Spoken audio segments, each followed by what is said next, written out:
여러분, 만약 제가 눈이 침침한 진짜 이유는 눈이 아니라 눈 주변에 있다고 말씀드린다면 어떻게 생각하시겠습니까? 더 놀라운 건 이 문제를 해결하는 열쇠가 여러분 집 화장실에 이미 있다는 사실입니다. 바로 여러분이 매일 머리 감을 때 사용하는 그건 말입니다. 믿기 어려우시죠?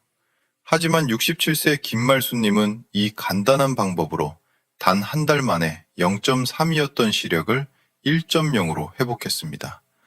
안과의사 10명 중 9명이 추천하는 이 방법, 도대체 무엇일까요?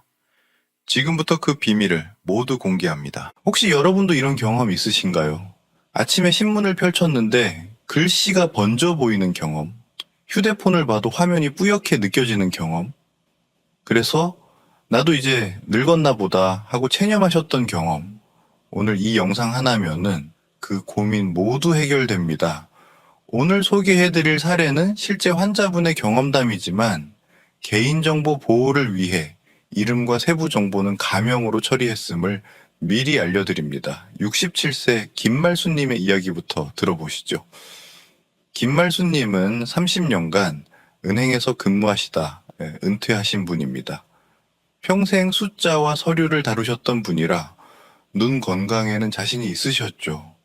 실제로 60대 초반까지만 해도 안경 없이 신문을 읽으셨으니까요. 그런데 문제는 작년 가을부터 시작됐습니다. 어느 날 아침 늘 하던 대로 신문을 펼쳤는데 뭔가 이상했습니다.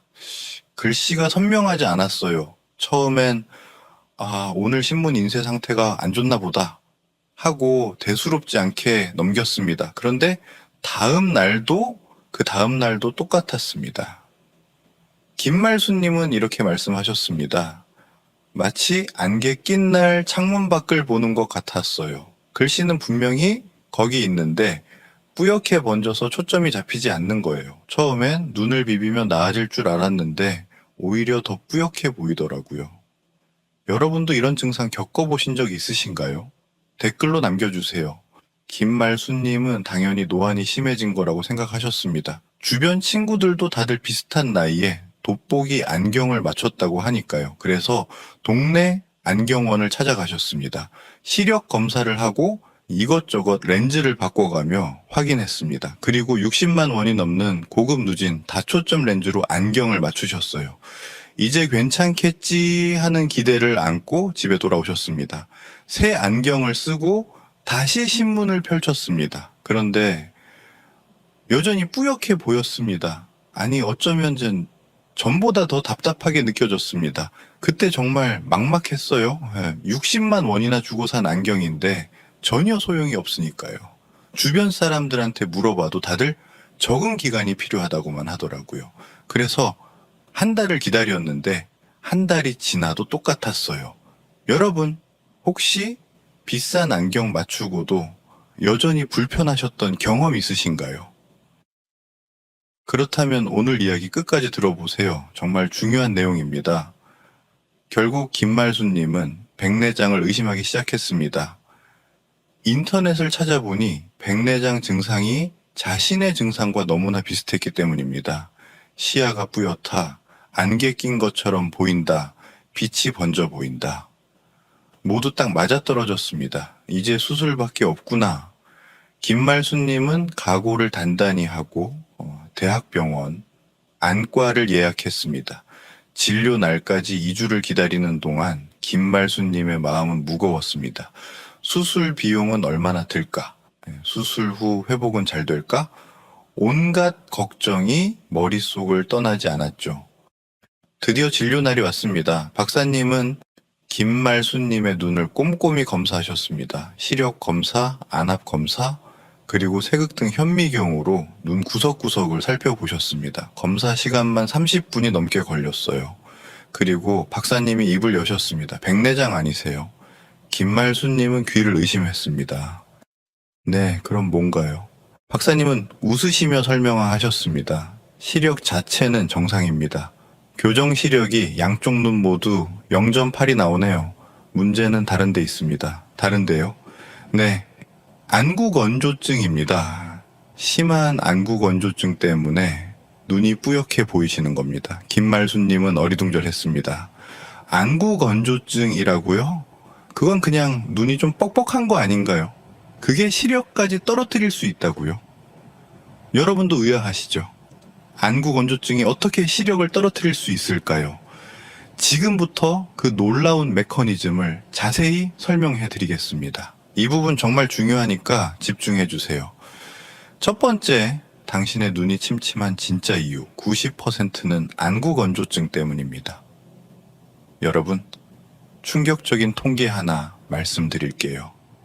서울대학교 병원 안과에서 최근 5년간 시야가 흐리다고 병원을 찾은 60대 이상 환자 1237명을 분석한 결과가 있습니다. 놀랍게도 이 중 1113명 정확히 90%가 실제 시력 저하가 아닌 안구 건조증으로 진단받았습니다. 생각해 보세요. 10명 중 9명이 백내장이나 노안이 아니라 안구 건조증 때문에 고생하고 있다는 겁니다. 그런데 대부분의 사람들은 이 사실을 모릅니다. 그래서 수십만 원, 때로는 수백만 원을 들여 필요 없는 안경을 맞추고 효과 없는 영양제를 사 먹고 심지어 불필요한 수술까지 고민하게 되는 거죠. 그리고 여기서 더 중요한 사실이 있습니다. 지금이 바로 가장 위험한 시기라는 겁니다. 대한안과학회 조사에 따르면 겨울철 안구 건조증 환자가 여름에 비해 무려 2.3배나 증가한다고 합니다. 왜 그럴까요? 차가운 바깥 공기와 실내 난방으로 인한 건조한 환경, 이 두 가지가 우리 눈물을 빠르게 증발시키기 때문입니다. 특히 지금 같은 늦가을에서 초겨울로 넘어가는 시기, 바로 이때가 안구 건조증이 가장 급격하게 악화되는 시점입니다. 난방을 막 시작하는데 습도 관리는 아직 안 하고 계시죠? 그래서 김말수 님도 작년 가을부터 증상이 시작된 겁니다. 특히 주목할 점은 이렇습니다. 백내장 수술을 받으신 분들, 노안 교정술을 받으신 분들, 라식이나 라섹 수술을 받으신 분들 중에서 수술 후 시력이 다시 나빠졌다고 느끼시는 경우 있으시죠? 그분들 대부분이 바로 안구 건조증 때문입니다. 왜 그럴까요? 이런 수술들은 각막이나 수정체에 직접 손을 대는 수술입니다. 수술 자체는 성공적이어도 회복 과정에서 눈물 분비가 일시적으로 감소하거나 눈물 성분의 변화가 생길 수 있습니다. 그 결과 안구 건조증이 발생하고 이것이 시력의 질을 떨어뜨리는 겁니다. 여기서 핵심은 이겁니다. 우리 눈의 도수 자체는 변하지 않았어요. 렌즈의 굴절력도 그대로입니다. 그런데 왜 흐릿하게 보일까요? 그건 바로 눈의 환경이 변했기 때문입니다. 마치 좋은 카메라 렌즈에 먼지가 쌓이면 사진이 뿌옇게 나오는 것처럼 우리 눈도 표면 환경이 나빠지면 아무리 도수가 정확해도 선명하게 볼 수 없는 겁니다. 그래서 박사님들은 이렇게 말씀하십니다. 안구 건조증은 시력의 적입니다. 단순히 눈이 불편한 게 아니라 보는 능력 자체를 방해하는 심각한 문제라는 거죠. 자, 그럼 이제 구체적으로 안구 건조증이 어떻게 우리 시력을 망가뜨리는지 알아볼까요? 여기부터가 정말 재미있습니다. 우리 눈에 숨겨진 놀라운 비밀들이 나올 거거든요. 여러분 질문 하나 드릴게요. 우리 눈에 렌즈가 몇 개나 있을까요? 수정체 하나 아닌가요? 하고 생각하시는 분들 많으실 겁니다. 틀렸습니다. 정답은 2개입니다. 하나는 여러분이 잘 아시는 수정체, 그리고 또 하나는 대부분의 사람들이 모르고 있는 눈물막 렌즈입니다. 이 눈물막 렌즈가 바로 오늘의 핵심 주인공입니다. 눈물막 렌즈란 무엇일까요? 우리 눈 표면에는 항상 아주 얇은 눈물층이 덮여 있습니다. 그 두께가 얼마나 얇으냐면 고작칠 마이크로미터입니다. 머리카락 굵기의 10분의 1도 안 되는 두께죠. 이렇게 얇은 눈물층이 우리 눈에서 엄청나게 중요한 역할을 합니다. 비유를 하나 들어드릴게요. 자동차를 운전하신다고 생각해 보세요. 비 오는 날 앞 유리에 빗물이 튀면 시야가 흐려지죠. 그때 와이퍼를 작동시키면 어떻게 됩니까? 얇은 물막이 고르게 펴지면서 시야가 깨끗해집니다. 바로 이겁니다. 우리 눈의 눈물막도 똑같은 역할을 합니다. 각막 표면은 아무리 건강해도 완벽하게 매끄럽지 않습니다. 미세한 요철이 있어요. 이 요철을 눈물막이 완벽하게 메워주면서 매끄러운 광학 표면을 만들어줍니다. 그래야 빛이 일정하게 굴절되면서 망막에 선명한 상을 맺을 수 있는 거죠. 하버드 의과대학 안과 연구팀이 2019년에 발표한 논문이 있습니다. 이 연구에서 눈물막의 광학적 기여도를 측정했는데요. 놀랍게도 전체 시력의 질 중에서 눈물막이 차지하는 비중이 무려 40%나 됐습니다. 거의 절반에 가까운 수치죠. 다시 말해, 아무리 수정체가 좋고 망막이 건강해도 눈물막이 망가지면 시력의 40%를 잃는다는 겁니다. 이제 이해가 되시죠? 왜 안구 건조증만으로도 시력이 0.3까지 떨어질 수 있는지. 그럼 안구 건조증이 생기면 이 눈물막이 어떤 일이 벌어질까요? 여기서부터 조금 섬뜩한 이야기가 시작됩니다. 정상적인 눈에서는 눈물막이 각막 전체를 고르게 덮고 있습니다. 마치 완벽한 보호막처럼요. 그런데 안구 건조증이 시작되면은 이 눈물막이 마르기 시작합니다. 처음에는 아주 작은 부분부터 말라요. 마치 웅덩이가 마르면서 여기저기 금이 가듯이 눈물막도 여기저기서 깨지기 시작합니다. 이렇게 눈물막에 구멍이 뚫리면 어떻게 될까요? 그 부분으로 들어오는 빛은 제대로 굴절되지 못하고 사방으로 흩어집니다. 이걸 전문 용어로 고위수차 증가라고 합니다. 쉽게 말해 없던 난시가 생기는 거예요. 여러분 중에 이런 경험 있으신 분 계신가요? 원래 난시가 없었는데 어느 날부터 갑자기 글씨가 겹쳐 보이거나 빛이 번져 보이는 경험. 그게 바로 눈물막 파괴 때문일 가능성이 큽니다. 더 놀라운 건 이 눈물막의 상태가 시시각각 변한다는 겁니다. 아침에는 괜찮다가 오후가 되면은 흐려지는 이유가 바로 이거예요. 시간이 지나면서 눈물이 증발하고 눈물막이 점점 더 불안정해지는 거죠. 실제로 많은 분들이 이렇게 말씀하십니다. 아침에는 글씨가 잘 보이는데 저녁만 되면 신문을 읽을 수가 없어요. 바로 눈물막 렌즈가 하루 종일 마르면서 점점 망가지기 때문입니다. 그리고 여기 중요한 포인트가 하나 더 있습니다. 혹시 인공 눈물을 넣었을 때 잠깐이나마 시야가 확 밝아지고 선명해지는 경험 해보셨나요? 많은 분들이 이런 경험을 하시는데 이게 바로 결정적인 증거입니다. 인공 눈물을 넣으면 일시적으로 눈물막이 회복됩니다. 깨졌던 눈물막 렌즈가 다시 완성되는 거죠. 그 순간 시야가 쨍하게 선명해집니다. 하지만 몇 분 지나지 않아 다시 흐려집니다. 왜일까요? 인공 눈물도 결국 증발하면서 눈물막이 다시 깨지기 때문입니다. 만약 여러분이 이런 경험을 해보셨다면 그건 여러분의 눈물막 렌즈가 심각하게 손상되어 있다는 강력한 신호입니다. 절대 가볍게 넘기시면 안 됩니다. 자, 이제 두 번째 메커니즘으로 넘어가 볼까요? 이건 첫 번째보다 훨씬 더 심각한 문제입니다. 여러분 각막이 뭔지 아시죠? 우리 눈에 검은 자위를 덮고 있는 투명한 막입니다. 이 각막은 우리 몸에서 가장 민감한 조직 중 하나입니다. 얼마나 민감하냐면 각막 1제곱밀리미터당 신경 말단이 7,000개나 분포되어 있습니다. 손끝보다 300배나 더 민감한 겁니다. 그래서 각막에 조그만 티끌만 들어가도 엄청나게 아픈 거예요. 눈물은 바로 이 예민한 각막을 보호하는 보호막입니다. 그런데 안구 건조증으로 이 보호막이 사라지면 어떻게 될까요? 각막이 외부 자극에 그대로 노출됩니다. 공기 중에 먼지, 미세먼지, 꽃가루, 심지어 우리 눈꺼풀 자체도 각막에게는 위협이 됩니다.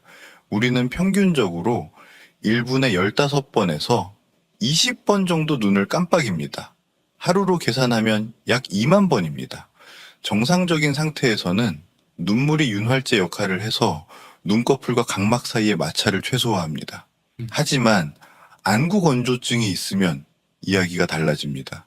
윤활제 없이 눈꺼풀과 각막이 직접 마찰을 일으킵니다. 하루에 2만 번씩 말이죠. 이게 얼마나 위험한지 아시겠어요? 비유를 들어드리죠. 깨끗한 유리창을 마른 수건으로 하루 종일 문지른다고 상상해 보세요. 처음엔 괜찮아 보이겠지만 시간이 지나면서 유리에 미세한 스크래치가 생기기 시작할 겁니다. 며칠, 몇 주가 지나면 유리창이 온통 흠집투성이가 되겠죠. 우리 각막도 똑같습니다. 안구 건조증이 지속되면은 각막 표면에 무수히 많은 미세 상처가 생깁니다. 눈에 보이지 않는 아주 작은 상처들이에요. 전문 용어로는 점상 각막염이라고 합니다. 이 미세한 상처들이 빛에 어떤 영향을 줄까요? 각막을 통과하는 빛이 일정하게 굴절되지 못하고 난반사를 일으킵니다. 마치 흠집난 유리창을 통해 밖을 보면은 전체적으로 뿌옇고 흐릿하게 보이는 것처럼 각막에 상처가 나면 시야 전체가 뿌옇게 됩니다. 메이오 클리닉 안과에서 2020년에 발표한 연구가 있습니다. 안구 건조증 환자들의 각막을 특수 현미경으로 관찰했더니 증상이 심한 환자일수록 각막 표면에 미세 상처가 많았고 이것이 시력 저하와 직접적인 상관관계가 있었다는 겁니다. 특히 충격적이었던 건 이겁니다. 겉으로 보기에는 멀쩡해 보이는 각막도 현미경으로 확대해서 보면은 상처투성이인 경우가 많았다는 거예요.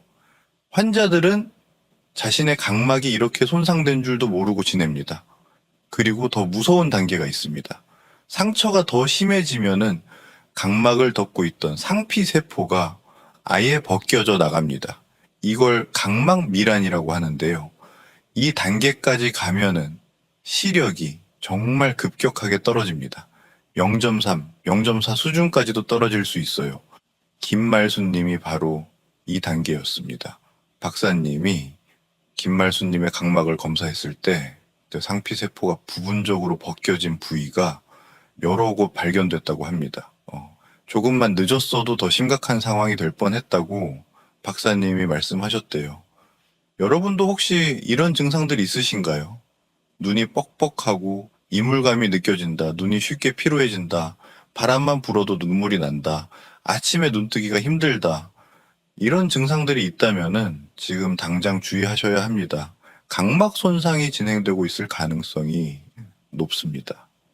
자, 여기까지 안구 건조증이 어떻게 시력을 떨어뜨리는지 두 가지 메커니즘을 살펴봤습니다. 이제 이해가 되시죠? 왜 안경을 맞춰도 영양제를 먹어도 소용이 없었는지, 진짜 원인은 눈물 부족과 각막 손상이었으니까요. 그럼 이제 가장 중요한 부분으로 넘어가겠습니다. 바로 해결책입니다. 김말수님이 한 달 만에 시력을 회복한 그 방법, 지금부터 하나하나 자세히 알려드리겠습니다. 메모 준비하세요. 자, 첫 번째 해결책은 인공 눈물입니다. 뭐야, 인공 눈물이야? 그거 누구나 아는 거 아닌가? 하고 생각하실 수 있습니다. 하지만 여러분, 대부분의 사람들이 인공 눈물을 잘못 사용하고 있습니다. 제가 여쭤볼게요. 여러분은 인공 눈물을 언제 넣으세요? 눈이 불편할 때요. 눈이 뻑뻑할 때요. 이렇게 대답하시는 분들 많으실 겁니다. 바로 이게 문제입니다. 박사님들은 이렇게 말씀하십니다. 인공 눈물은 치료제가 아니라 예방약입니다. 무슨 말이냐면은 눈이 불편해진 다음에 넣는 게 아니라 눈이 불편해지기 전에 미리 넣어야 한다는 겁니다. 생각해 보세요. 자동차 엔진 오일이 다 떨어져서 경고등이 켜진 다음에 보충하면 어떻게 됩니까? 이미 엔진 일부가 손상된 상태일 겁니다. 우리 눈도 마찬가지예요. 눈이 뻑뻑하고 불편하다는 건 이미 눈물막이 깨지고 각막이 손상되기 시작했다는 신호입니다. 그래서 박사님은 김말수님에게 이렇게 지시하셨습니다. 하루에 최소 6번 눈이 불편하든 안 하든 무조건 인공 눈물을 넣으세요. 구체적인 타이밍을 알려드릴게요. 첫 번째, 아침에 눈을 뜬 직후입니다. 왜 이 타이밍이 중요할까요? 우리가 자는 동안 눈은 감겨 있지만 눈물 분비는 거의 멈춥니다. 그래서 아침에 눈을 떴을 때가 각막이 가장 건조한 상태입니다. 이때 바로 인공 눈물을 넣어주면 밤사이 마른 각막을 즉시 보호할 수 있습니다. 두 번째, 아침 식사 후입니다. 식사하면서 눈을 깜빡이는 횟수가 줄어들거든요. 식사 후에 한 번 더 보충해주는 겁니다. 세 번째, 점심 식사 후입니다. 오전 내내 활동하면서 눈물이 많이 증발했을 시간이죠. 네 번째, 오후 3, 4시경입니다. 하루 중 눈이 가장 필요한 시간대입니다. 이때 한 번 더 넣어주면 저녁까지 눈을 보호할 수 있습니다. 다섯 번째, 저녁 식사 후입니다. 저녁 시간에 TV를 보거나 휴대폰을 보시죠. 그 전에 미리 넣어두는 겁니다. 여섯 번째, 가장 중요한 타이밍입니다. 바로 잠들기 직전입니다. 이때는 일반 인공 눈물보다는 점도가 높은 야간용 인공 눈물 겔을 사용하는 게 좋습니다. 이 겔 타입 인공 눈물은 오래 지속되면서 밤사이 각막을 보호해 줍니다. 김말수님은 이 스케줄을 정확히 지키셨습니다. 처음엔 번거로웠지만 휴대폰에 알람을 맞춰놓고 실천하셨대요. 그리고 일주일쯤 지나자 변화가 느껴지기 시작했습니다. 처음에는 인공 눈물을 넣어도 10분도 안 돼서 다시 뻑뻑해졌어요. 그런데 일주일 정도 꾸준히 넣다 보니까 한 번 넣으면 한두 시간은 괜찮더라고요. 그리고 2주쯤 지나니까 아침에 눈 뜨는 게 한결 편해졌어요. 전에는 눈 뜨는 게 너무 힘들었거든요. 여기서 중요한 포인트가 있습니다. 인공 눈물에도 종류가 있다는 거예요. 크게 두 가지로 나뉩니다. 방부제가 들어간 것과 안 들어간 것. 박사님들은 하루 4회 이상 사용하신다면은 반드시 무방부제 인공 눈물을 사용하라고 강조하십니다. 방부제는 세균 오염을 막기 위해 넣는 건데 이게 자주 사용하면 오히려 각막의 독성을 일으킬 수 있습니다. 무방부제 인공 눈물은 대부분 일회용으로 나옵니다. 한번 개봉하면은 그날 안에 다 써야 하는 제품들이죠. 조금 번거롭지만 눈 건강을 위해서는 이게 훨씬 안전합니다. 그리고 또 하나, 인공 눈물을 넣는 방법도 중요합니다. 많은 분들이 그냥 눈에 똑똑 떨어뜨리고 끝내는데 제대로 하려면 이렇게 하셔야 합니다. 먼저 손을 깨끗이 씻습니다. 그 다음 고개를 뒤로 젖히고 아래 눈꺼풀을 살짝 당겨서 주머니를 만듭니다. 그 주머니에 인공 눈물 한 방울을 떨어뜨립니다. 한 방울이면 충분합니다. 너무 많이 넣으면 오히려 흘러내려서 소용없어요. 그리고 눈을 감고 1, 2분 정도 가만히 있습니다. 이때 눈을 깜빡이지 마세요. 깜빡이면 인공 눈물이 눈물관을 통해 코로 빠져나가 버립니다. 그냥 눈을 감고 가만히 있으면은 인공 눈물이 각막 전체에 고르게 퍼집니다. 이 간단한 방법만 제대로 지켜도 인공 눈물의 효과가 두세 배는 좋아집니다. 네. 자, 이제 두 번째 해결책으로 넘어가 볼까요? 바로 오메가3입니다. 여러분, 눈물이 그냥 물이라고 생각하시나요? 아닙니다. 눈물은 3계층으로 이루어져 있습니다. 가장 안쪽에 점액층, 중간에 수분층, 그리고 가장 바깥에 기름층. 이 세 층이 완벽한 조화를 이뤄야 건강한 눈물이 됩니다. 이 중에서 가장 중요한 게 뭘까요? 바로 기름층입니다. 왜냐하면은 이 기름층이 수분층이 증발하는 걸 막아주거든요. 마치 뚜껑처럼요. 상상해 보세요. 컵에 물을 담아 놓으면은 시간이 지나면서 증발하죠. 그런데 그 위에 기름을 살짝 부어 놓으면 어떻게 됩니까? 증발이 훨씬 느려집니다. 우리 눈물도 똑같은 원리입니다. 그런데 문제는 나이가 들면서 이 기름층의 질이 나빠진다는 겁니다. 기름이 끈적해지고 잘 나오지 않게 됩니다. 그 결과 눈물이 금방 증발해버리고 안구건조증이 생기는 거죠. 여기서 오메가3가 등장합니다. 오메가3는 눈물의 기름 성분을 건강하게 만들어주는 최고의 영양소입니다. 도쿄 의과대학 안과에서 진행한 연구가 있습니다. 안구건조증 환자 200명을 두 그룹으로 나눠서 한 그룹은 오메가3를 매일 복용하게 하고 다른 그룹은 위약을 복용하게 했습니다. 3개월 후 결과가 어땠을까요? 오메가3를 복용한 그룹은 눈물 증발 속도가 평균 35% 감소했습니다. 그리고 안구 건조증 증상 점수도 평균 40% 개선됐습니다. 반면 위약 그룹은 거의 변화가 없었습니다. 더 놀라운 건 시력의 질도 개선됐다는 겁니다. 오메가3를 복용한 환자들은 글씨가 더 선명하게 보인다. 눈의 피로가 줄었다고 보고했습니다. 그럼 오메가3를 어떻게 먹어야 할까요? 박사님들이 권장하는 용량은 하루 1000mg에서 2000mg입니다. 특히 EPA와 DHA 성분이 풍부한 제품을 선택하시는 게 좋습니다. 음식으로 섭취하려면은 등푸른 생선을 드시면 됩니다. 고등어, 정어리, 연어 같은 생선이 좋죠. 일주일에 2-3번 정도 드시면 충분합니다. 하지만 솔직히 생선을 규칙적으로 먹기가 쉽지 않죠. 그래서 영양제로 보충하는 게 더 편리합니다. 단, 영양제를 고를 때 주의할 점이 있습니다. 첫째, 순도가 높은 제품을 선택하세요.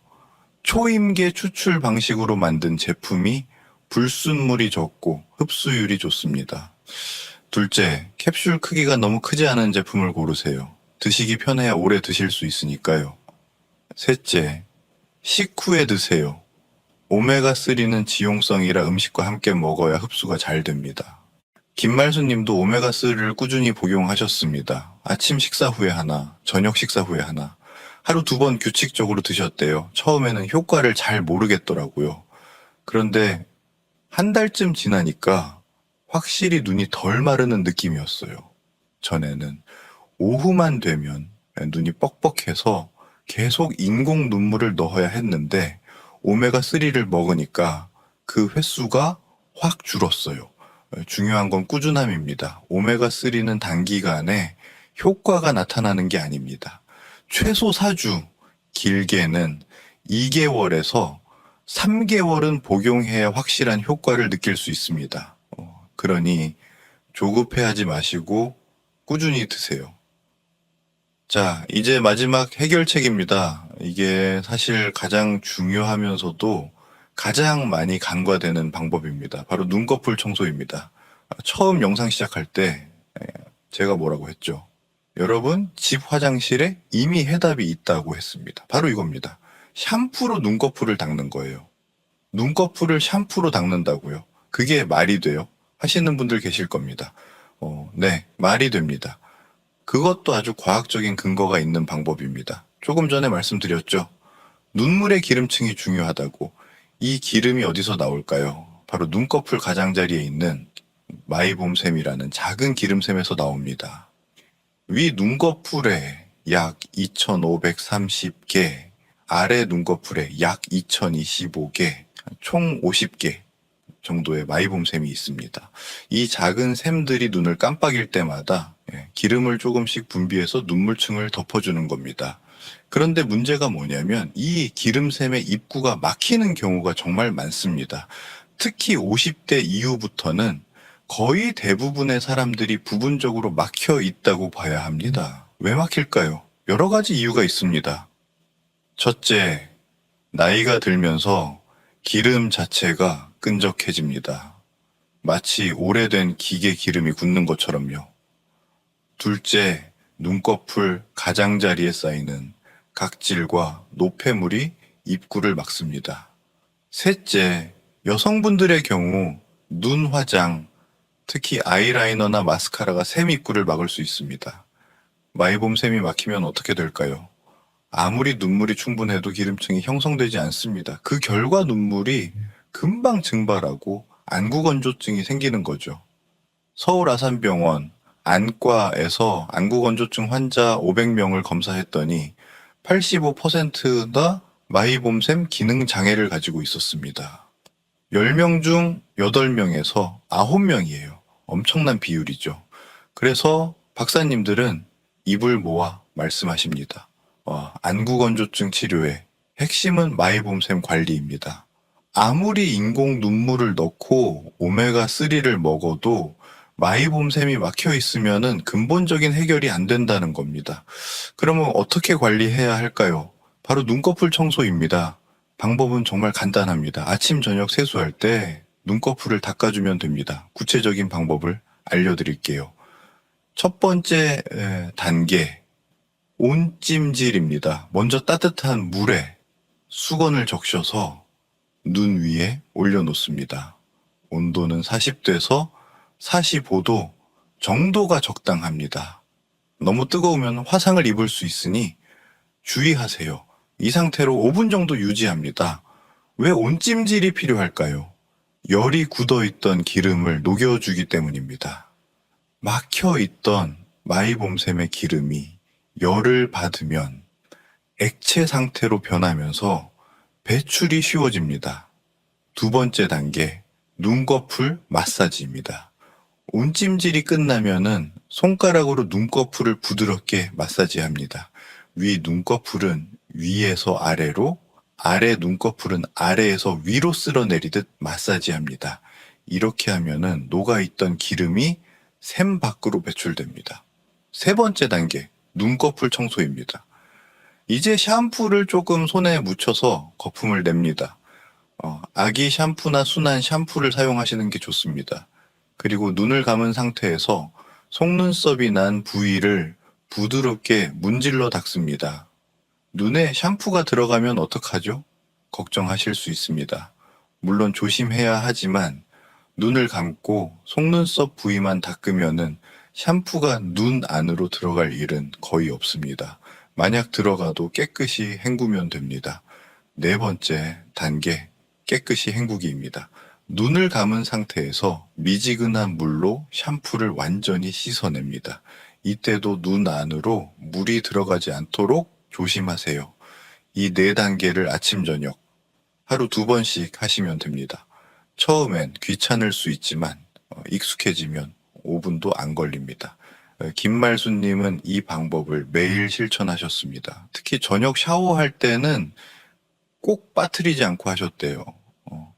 처음 일주일은 솔직히 효과를 못 느꼈어요. 그런데 2주쯤 지나니까 눈꺼풀이 한결 가벼워지는 느낌이 들더라고요.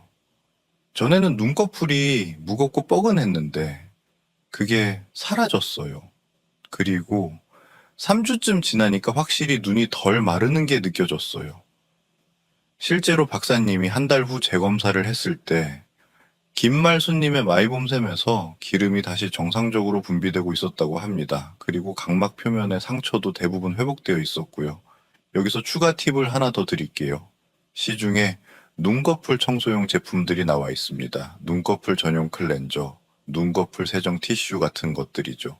샴푸 사용이 불안하시다면 이런 전용 제품을 사용하셔도 좋습니다.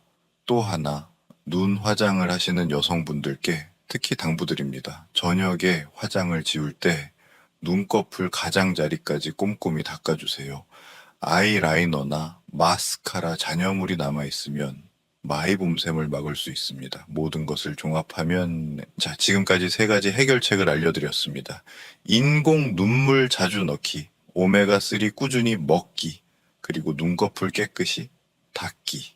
이 3가지를 동시에 실천하는 게 핵심입니다. 왜 동시에 해야 할까요? 각각의 방법이 서로 다른 측면에서 안구 건조증을 해결하기 때문입니다. 인공 눈물은 당장 부족한 눈물을 보충해 줍니다. 즉각적인 효과가 있죠. 오메가3는 우리 몸이 만드는 눈물의 질을 개선합니다. 중장기적인 효과입니다. 눈꺼풀 청소는 눈물을 만드는 시스템 자체를 정상화합니다. 근본적인 해결책이죠. 이 3가지가 맞물려 돌아가야 최상의 결과를 얻을 수 있습니다. 김말수님은 박사님의 지시를 정확히 따르셨습니다. 하루도 빠짐없이 3가지를 모두 실천하셨어요. 그리고 한 달 후 다시 병원을 찾았을 때 놀라운 결과를 확인할 수 있었습니다. 박사님이 시력 검사를 하시는데 제가 글씨가 다 보이는 거예요. 한 달 전에는 흐릿해서 잘 안 보이던 글씨들이 선명하게 보였어요. 측정 결과 양쪽 눈 모두 1점이 나왔습니다. 박사님도 놀라셨어요. 이렇게 빨리 회복되는 경우는 드물다고 하시더라고요.